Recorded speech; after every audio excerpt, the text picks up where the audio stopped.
Hello and welcome to the Quebber channel. I am Jason, your host. Let's talk about Iran. A couple of aspects.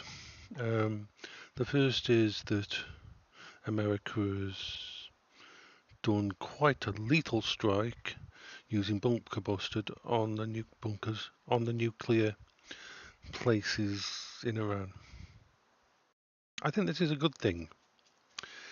The problem is this. You can't deal with Iran diplomatically.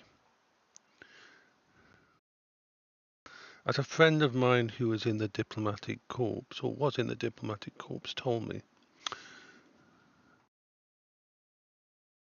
if both sides are honest and open, you can create strong deals that benefit both sides.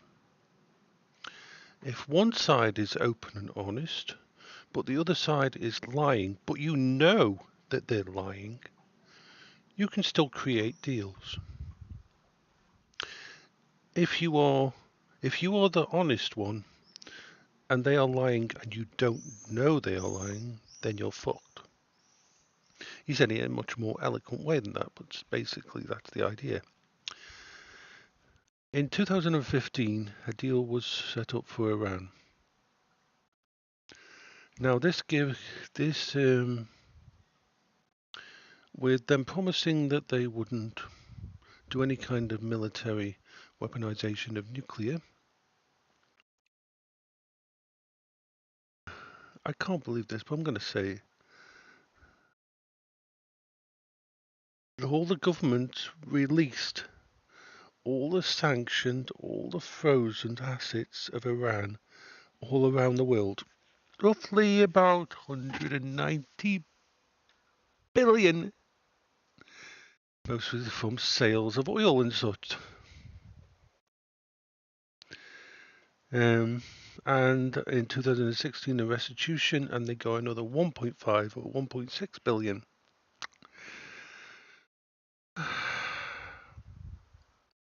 This is why when Trump took office for the first time, he tore up that fucking agreement. The reason was this.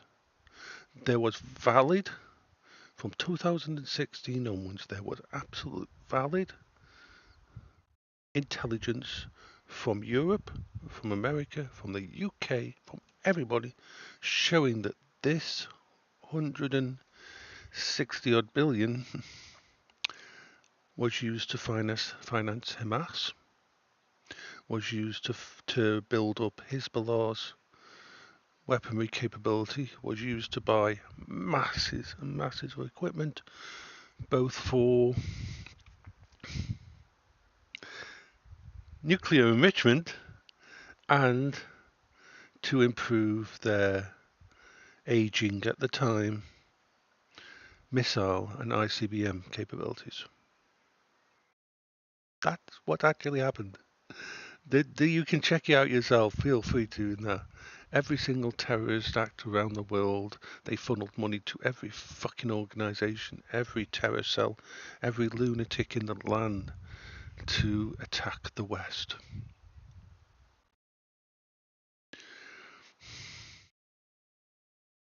We gave them back all their money in 2015.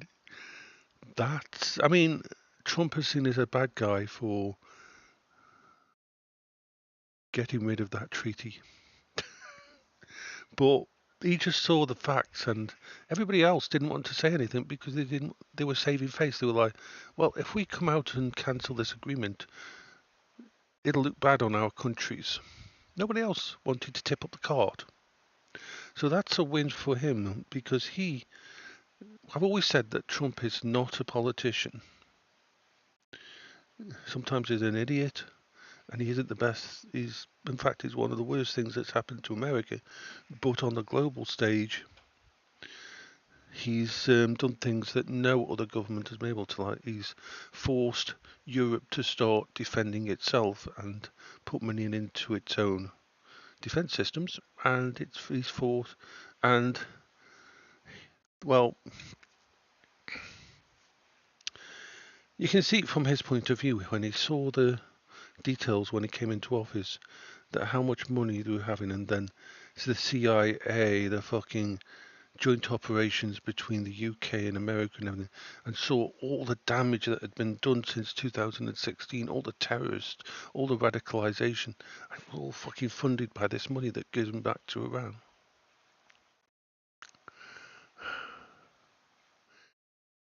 What would you have done if you weren't a politician and you just wanted to rip up things and say, fuck that shit? No way.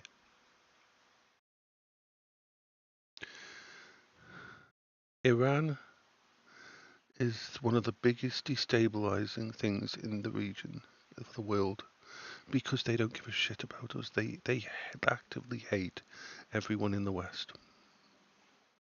This isn't a subtle thing. This isn't like going around and trying to bring Muslim nation into everywhere. This is they want us all dead. And the only thing standing against them, the only thing that gets more wrath from them than anyone else is Israel. Whatever you think of Israel and nearly all of the attacks by Hamas from Gaza, by Hezbollah North, by the Houthis, by every fucking one else that they've have been engineered and paid for because we gave Iran the chance. They could have fucking used that 150 billion to turn their country into an absolute civilized powerhouse. They could have spent it on new infrastructure, internet, new colleges and universities, new hospitals. They could have become a lauded, they could have become like fucking Dubai.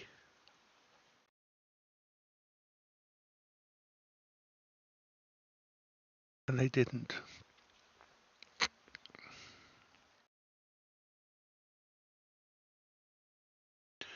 And that part of that money went into building defences for their nuclear places.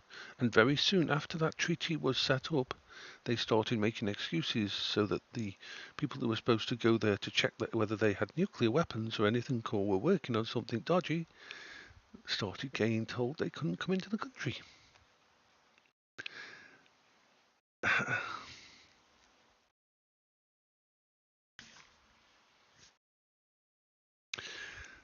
This is what the politicians don't want you to know. They fucked up. They fucked up badly. And politicians very much like to appease. They like the simple way out. They like the easy way out. They like to take it in a way that doesn't cause them harm. And they don't have to put boots on the ground. Pardon me. And they don't have to make the hard decisions.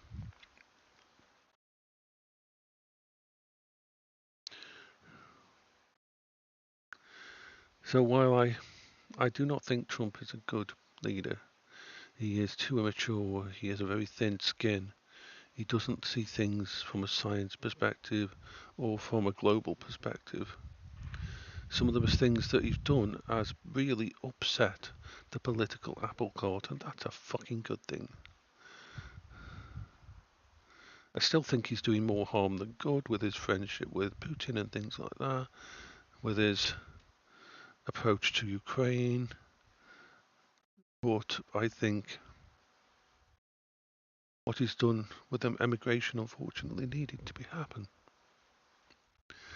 But this, when it comes to Iran, you've got to drop them to the ground.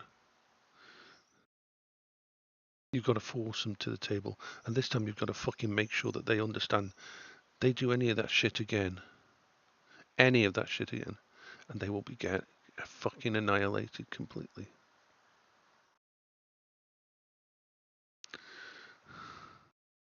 Shotgun diplomacy. It sucks, but I hope everybody's having a good day. Bye bye for now.